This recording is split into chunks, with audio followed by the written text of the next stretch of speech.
시편 7편입니다. 함께 듣도록 하겠습니다. 7편. 여호와 내 하나님이여, 내가 주께 피하오니 나를 쫓아오는 모든 자들에게서 나를 구원하여 내소서. 건전할 자가 없으면 그들이 사자같이 나를 찢고 뜯을까 하나이다. 여호와 내 하나님이여, 내가 이런 일을 행하였거나 내 손에 죄악이 있거나 화친한 자를 악으로 갚았거나 내 대적에게서 까닭없이 빼앗았거든 원수가 나의 영혼을 쫓아잡아 내 생명을 땅에 짓밟게 하고 내 영광을 먼지 속에 살게 하소서. 셀라. 여호와여, 진노로 일어나사 내 대적들의 노를 막으시며 나를 위하여 깨소서. 주께서 심판을 명령하셨나이다. 민족들의 모임이 주를 두르게 하시고 그 위 높은 자리에 돌아오소서. 여호와께서 만민에게 심판을 행하시오니 여호와여, 나의 의와 나의 성실함을 따라 나를 심판하소서. 악인의 악을 끊고 의인을 세우소서. 의로우신 하나님이 사람의 마음과 양심을 감찰하시나이다. 나의 방패는 마음이 정직한 자를 구원하시는 하나님께 있도다. 하나님은 의로우신 재판장이시며 매일 분노하시는 하나님이시로다. 사람이 회개하지 아니하면 그가 그의 칼을 가시며 그의 활을 이미 당겨 예비하셨도다. 죽일 도구를 또한 예비하시며 그가 만든 화살은 불화살들이로다. 악인이 죄악을 낳으며 재앙을 베어 거짓을 낳았도다. 그가 웅덩이를 파 만들며 제가 만든 함정에 빠졌도다. 그의 재앙은 자기 머리로 돌아가고 그의 포악은 자기 정수리에 내리리로다. 내가 여호와께 그의 의를 따라 감사하며 지존하신 여호와의 이름을 찬양하리로다. 아멘. 시편 7편 17절까지 말씀인데요. 오늘 시편 7편은 다윗이 원수들에게 의해 쫓기고 있었고 자신의 무죄함, 억울함을 토로하는, 누구에게 토로하겠습니까? 우리 의로운 재판장이 되시는 하나님께 자신의 억울함, 자신의 무고함, 자신의 그런 누명, 이런 것들을 풀어주시기를 호소하는, 일명 말하면 비탄시라고 할 수 있는 시편입니다. 주석가들에 의하면 다윗의 원수가 누구냐? 아마도 사울 왕이라고 보고 있어요. 오늘 시편의 배경에서는요. 사울 왕에게 쫓겨다닐 당시를 배경으로 하면서 그 짐작을 하고 있는 거죠. 주석가들 대부분은요. 그렇게 이제 자신의 무고함, 억울함, 이것을 비탄하고 있는가 한다면 7편을 이제 쭉 보시면 특별히 9절에도 이렇게 나오잖아요. 악인을 끊어버리시라고. 이렇게 이 하나님께 비탄도 하고 억울함을 호소도 하지만 하나님 악인에 대해서 심판도 해달라라고 고백하는 것을 보면 이제 비탄시기도 하지만 악인에 대한 심판까지 얘기하는 그런 특징도 있습니다. 오늘 시편이 짧긴 하지만 이 다윗이 자신의 억울함과 무고함을 하나님께 호소하는 이 시편의 고백을 통해서 두 가지 말씀을 붙들고요, 함께 기도하고 싶습니다. 먼저 3절 4절을 보시면 다윗은 자신의 억울함을 이렇게 토로하고 있어요. 3절과 4절입니다. 여호와 내 하나님이여, 내가 이런 일을 행하였거나 내 손에 죄악이 있거나 화친한 자를 악으로 갚았거나 내 대적에게서 까닭 없이 빼앗았거든. 이 무슨 말이냐? 자신이 당하고 있는 그 억울함, 무고함, 그 얘기를 하고 있는 거예요. 자, 뭐냐? 다윗이 사울에게 쫓길 만한 잘못을 범하지 않았다라는 게 다윗의 고백인 거예요.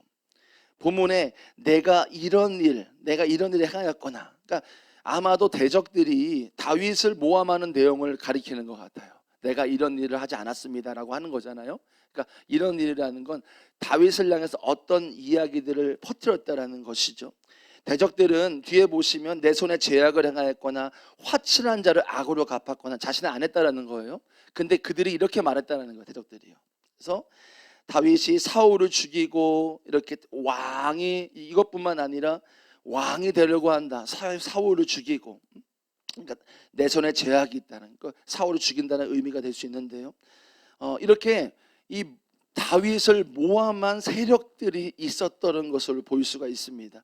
시편 7편의 앞을 보시면요, 다윗의 시가yon, 베냐민인 구시의 말, 이렇게 말해요. 그러니까 베냐민인 구시의 말, 이렇게 하는 것으로 봐서 사울이 베냐민 지파거든요. 사울의 지파 사람들이 사울을 위해서, 사울을 보호하기 위해서 다윗을 모함했던 것으로 볼 수 있는 것입니다.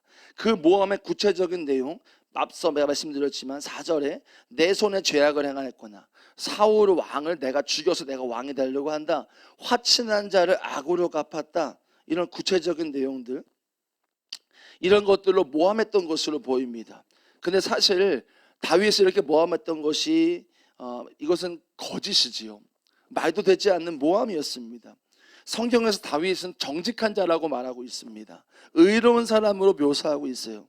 결코 거짓을 행하지 않을 사람이기 때문인 것입니다. 물론 다윗이 실수를 하긴 했지요. 그러나 나중에도 그 밧세바를 범했을 때도 자신의 죄를 다 토설하지 않았습니까? 회개하지 않았습니까? 그리고 다윗은 분명히 초창기 때에 자신이 왕이 될 것이라는 것을 알았지만 스스로 왕이 되려고 하지는 않았지요. 우리가 다윗이 2번이나 사울을 죽일 수 있는 기회가 있었습니다. 그러나 죽이지 않았습니다. 그것을 봐서도 스스로 왕이 되려고 했던 그런 일을 하지 않았다는 것을 우리가 알 수 있습니다. 이렇게 다윗은 모함을 받았던 거예요. 사울에게서 도망침을 당한 것뿐만 아니라 무고한 모함을 받았던 것이죠. 억울함을요. 사랑하는 성도 여러분, 저와 여러분도 때로는 억울한 모함을 받거나 누명을 쓸 때가 있지요. 그래서 예수님께서도 다음과 같이 말씀하셨어요. 마태복음 10장 22절에 또 너희가 내 이름을 인하여 모든 사람에게 미움을 받을 것이나 나중까지 견디는 자는 구원을 얻으리라. 왜 세상이 시기와 모함을 우리에게 하겠습니까?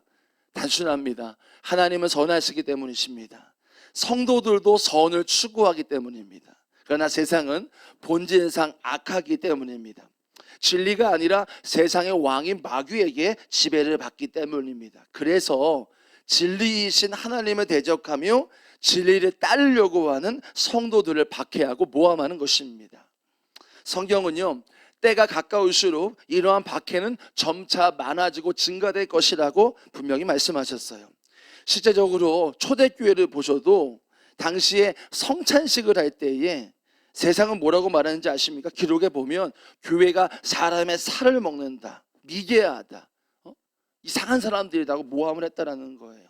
여러분, 코로나 한참 심했을 때 1년 전에 한번 생각을, 교회가 마치 코로나의 온사인 것처럼 언론을 통해서 얼마나 교회에 대한 불편한 시각을 줬습니까? 불과 1년 전, 안 그래도 코로나 때문에 힘들었던 시기가 교회가 있었습니다. 근데 그러한 보도로 교회가 더 어려워졌다는 것을 우리가 알 수 있습니다. 제 동기 목사님이 최근에 통화를 했는데 그러더라고요. 코로나 시기 가운데 안 그래도 성도들이 오지 않으니까 어려움도 있는데 많이 떠났다라는 거예요. 근데 왜 떠났나 봤더니 코로나로 인한 교회에 대한 잘못된 소문이나 그런 온상이라는 그런 어떤 오해들과 모함들 때문에 어려움을 겪었다라는 이야기를 들었습니다.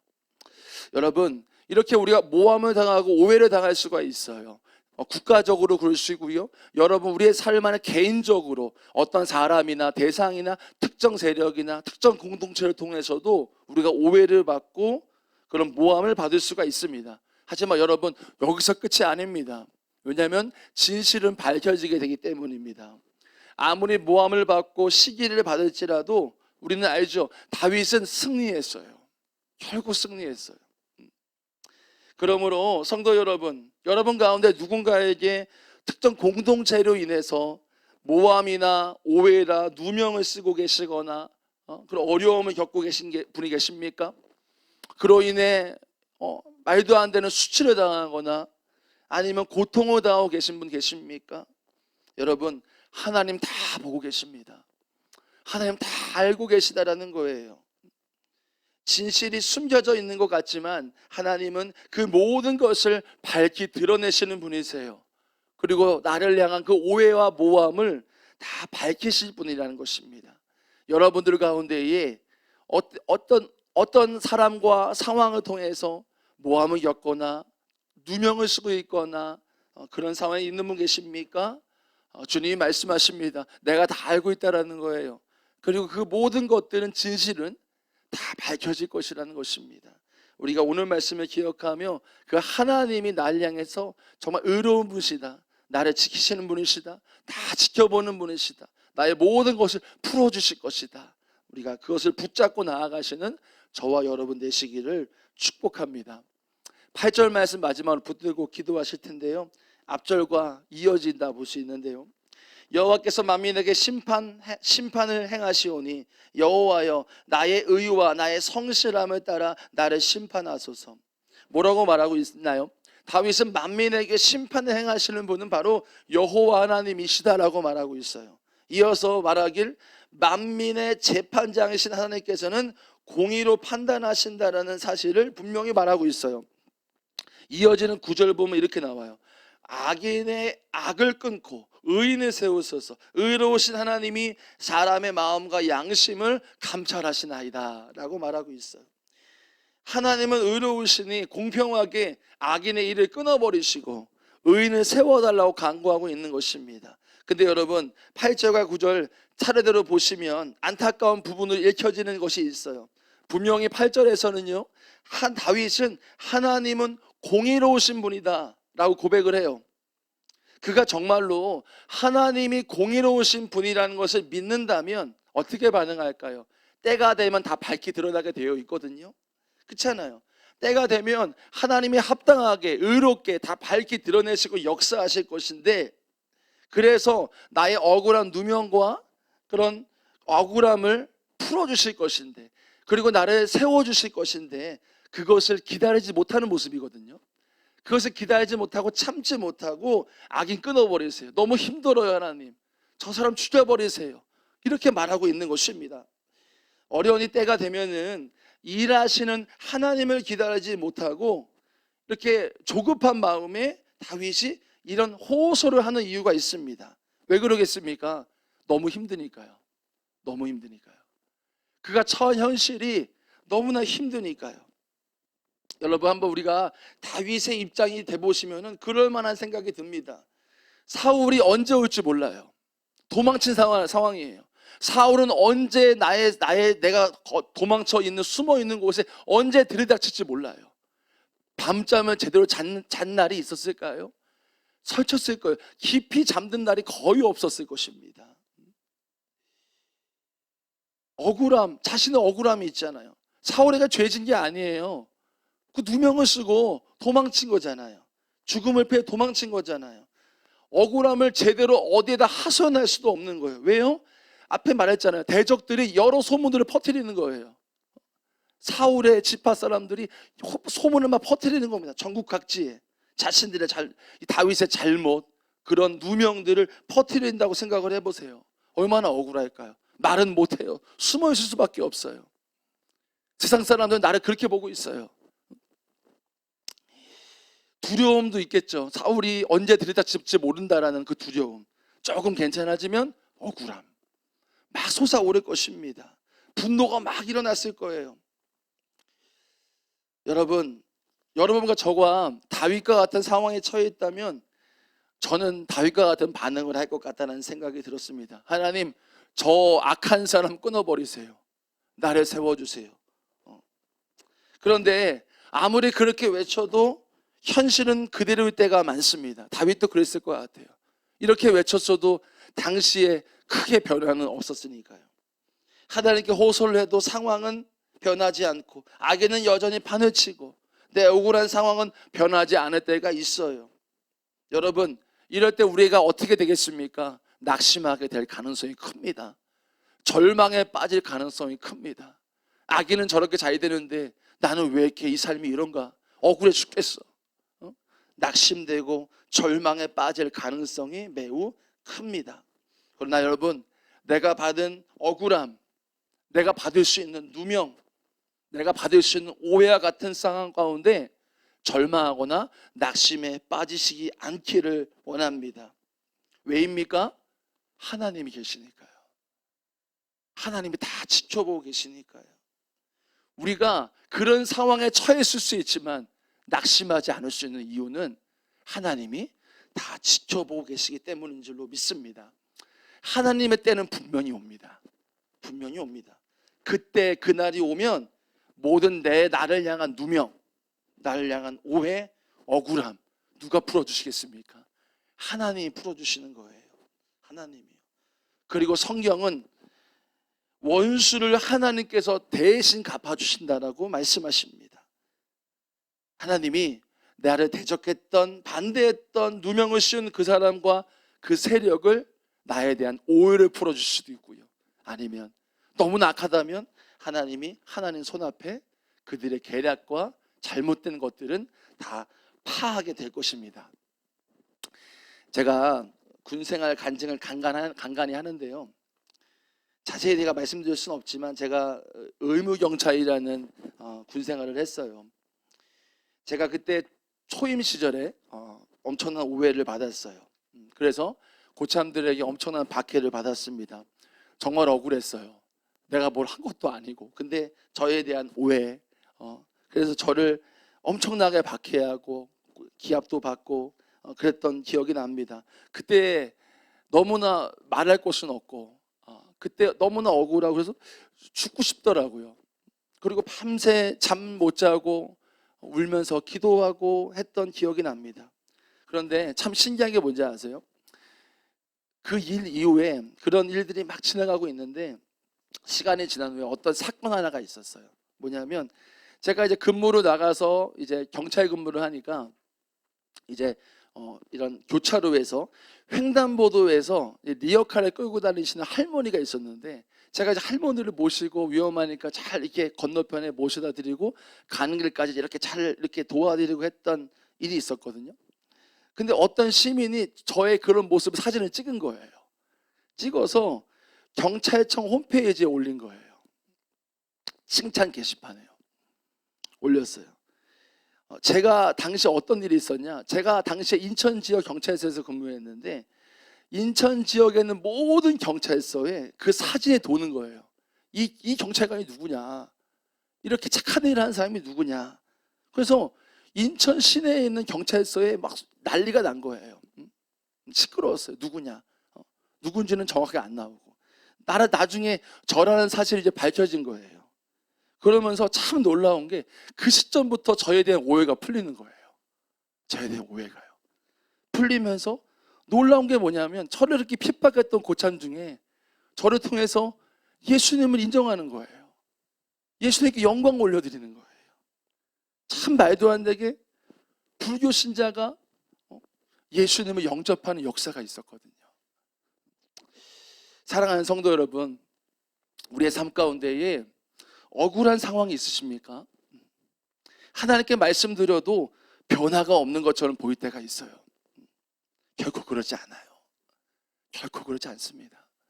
낙심할 필요 없습니다. 하나님은요, 내가 억울한 상황, 답답한 상황, 뭔가 이 오해가 있는 상황 가운데 있을지 몰라요. 그런데 지금 일하고 계신 거예요. 아무것도 없는 것처럼 보일 수 있지만 하나님이 일하고 계신 거예요. 하나님의 때가 다 있는 것입니다. 그 때가 되면 다 풀어주시는 거예요. 지금은 억울할 수가 있어요. 그게 아닌데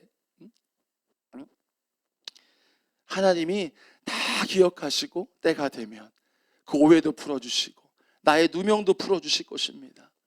슬픔이 있지만 기쁨으로 변화가 될 것입니다. 때로는 저와 여러분의 삶 가운데에, 성도분의 삶 가운데에 불합리한 현실 때문에 억울하고 고통받는 일이 있을 수가 있습니다. 여러분, 시편 전체가 뭘 말하고 있다고 말했나요? 주님께 피하라는 거예요.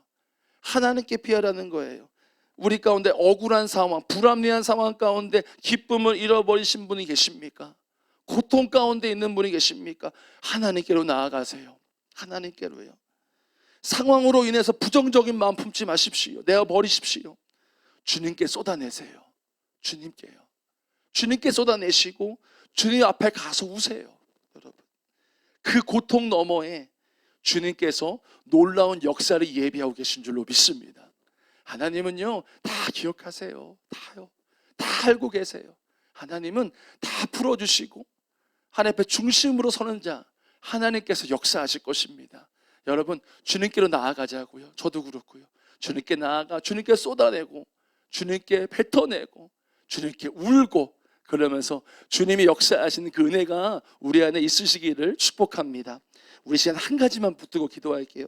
그리고 계속해서 기도하시다 돌아가시면 좋겠는데요.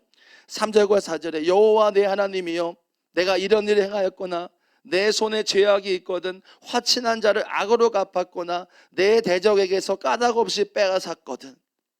여러분 가운데에 지금 억울하고 답답한 상황 가운데 있는 분이 계십니까? 아니면 특정 누군가나 특정 세력이나 특정 공동체로 인해서 억울한 누명이나 오해를 받고 계신 분이 있으십니까? 오늘 다윗의 7편을 기억하시기를 바랍니다. 아무리 우리의 삶의 현실이 불합리하고 억울하고 수치를 당하는 말할 수 없는 고통으로 밤잠을 자지 못하고 절망의 늪에 빠진 분이 계십니까? 여러분, 그 늪에서 일어나십시오.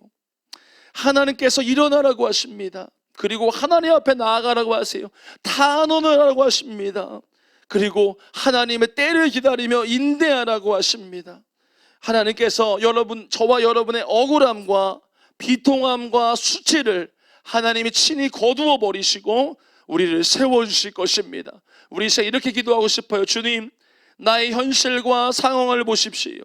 정말 괴롭고 답답하고 수치를 받고 있을지 모르겠지만, 그렇지만 내가 주님 앞으로 나아갑니다. 그럴지라도 이 늪에서 일어나 주 앞에 나아가겠습니다. 나에게 인내할 수 있는 힘을 주십시오. 하나님, 나의 수치를 거두시고 기쁨으로 간을 씌워 주십시오. 우리 주여 두 번 부르시고요, 주 앞에 쏟아내며 우리의 모든 기도 제목들을 주 앞에 내어놓으며 주여 두 번 부르고 계속해서 기도하시다가 돌아가시면 되겠습니다. 주여.